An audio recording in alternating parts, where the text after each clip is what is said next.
भोपाल से इस वक्त की बड़ी खबर, गृह मंत्री नरोत्तम मिश्रा का बयान।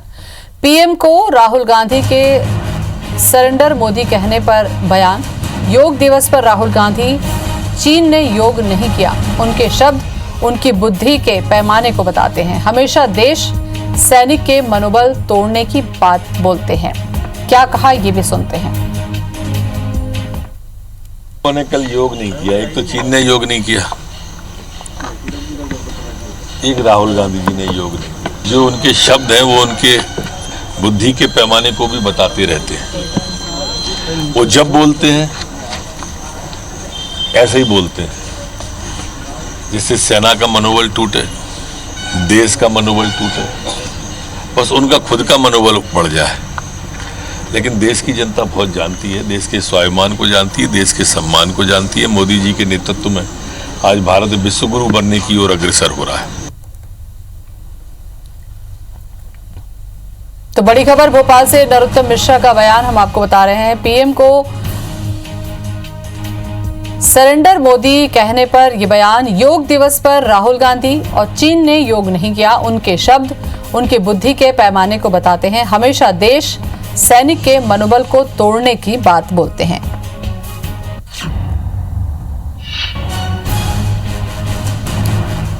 तो इस तरीके से बयान आया भोपाल गृह मंत्री नरोत्तम मिश्रा का, पीएम को राहुल गांधी के सरेंडर मोदी कहने पर।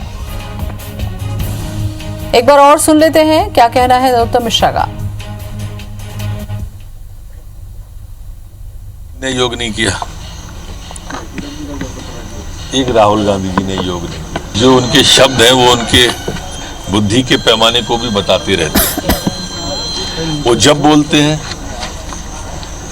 ऐसे ही बोलते हैं, जिससे सेना का मनोबल टूटे, देश का मनोबल टूटे, बस उनका खुद का मनोबल बढ़ जाए।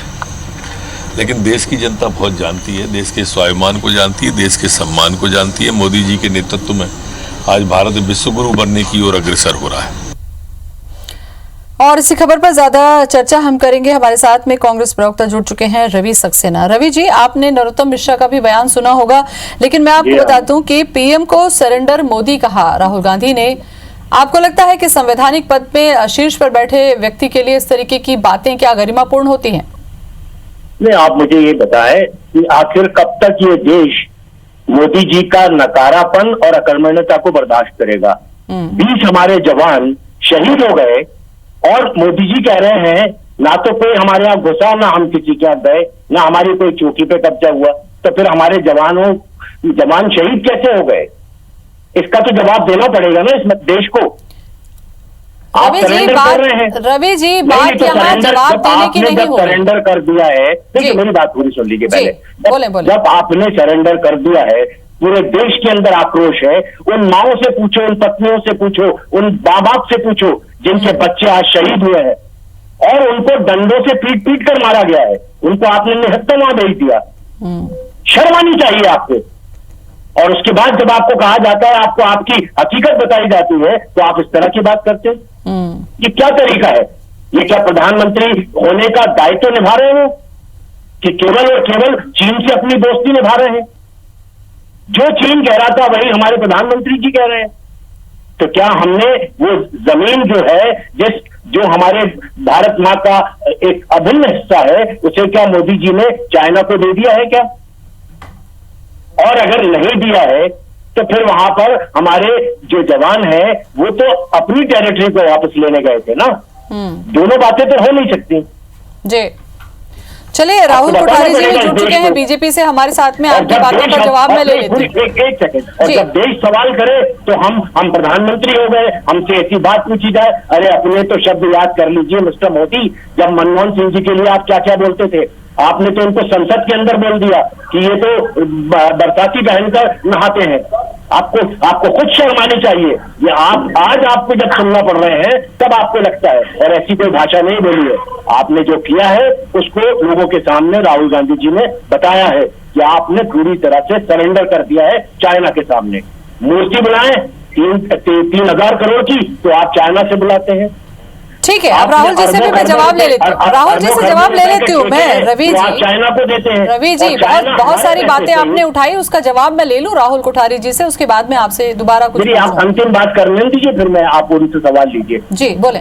उनके सवाल का मेरे सवालों का जवाब क्या होगा वो मुझे मालूम है, पर मैं आपसे केवल इस आपके सम्मानित चैनल के माध्यम से मैं इस प्रदेश की जनता और देश की जनता के सामने कुछ ज्वलंत सवाल पूछ रहा हूँ। मुझे आप बताएं कि आज करोड़ों अरबों रुपए के ठेके चाइना की कंपनियों को दिए जा रहे हैं। हमारी कंपनी जो L&T है, जो हमारी बड़ी बड़ी सरकारी कंपनियां हैं, उनको आप उनके टेंडर को आप रिजेक्ट कर रहे हैं, और दूसरी तरफ हमारे पैसे से ही चाइना हथियार खरीदकर हमारे ही सैनिकों को शहीद कर रहा है। क्या है ये? और आपके शब्द, आपके मुंह से एक बोल नहीं फूट रहा है। जब आपका बोल फूटता है तो आप कहते हैं कि ना तो कोई घुसा है, ना कोई को आया है, ना कोई हमारे यहाँ से गया है। What is this? What is this language? ठीक है, अब आपका सवाल हो गया होगा, मैं जवाब ले लूं।